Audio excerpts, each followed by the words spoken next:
Ebyona byagambwa liizooba oba ceeyamaani b'abano ba Kiramagari 2007 aha mbuga nkuru za district ya Sheema eziherize kubaheebwa gavumenti ya Uganda okubayamba mu kukola emirimo yaabo na mnongo mu kuvuza enjiri nungi ya parish development model konka baba Sheema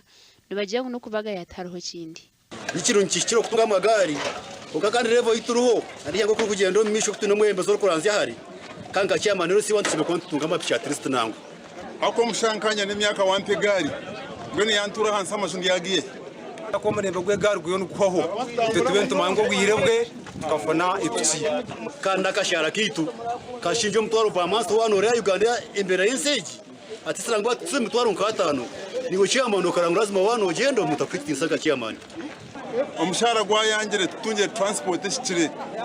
bakuru b'entebe zo kubanza babanza kwetombwitira NDC ngo tukiri cyo buringaniza kushanga ngo batera umuhanda ngo baza district kwa Kiramagari omanya gubagakiza amagombora abo kwa watikito transport okishaha shahi nako kubatwese igaro kajitunga hata nishamukaga taro cya mushana harimo transporta harimo nano kushisha ubwire bwingi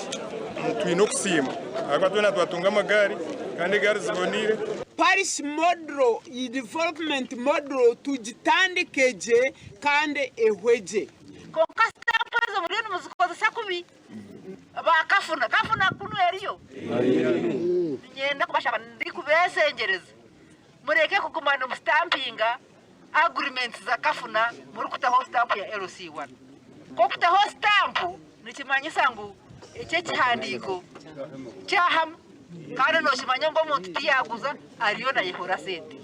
baceeyamaani barukika benaviro na mushanju kurwa mu district ya Sheema nibo batunga amagari kandi obwahwireho baceeyamaani b'entebe za kashatu nabo bakatunga amapiki gashoka Mike Twakiri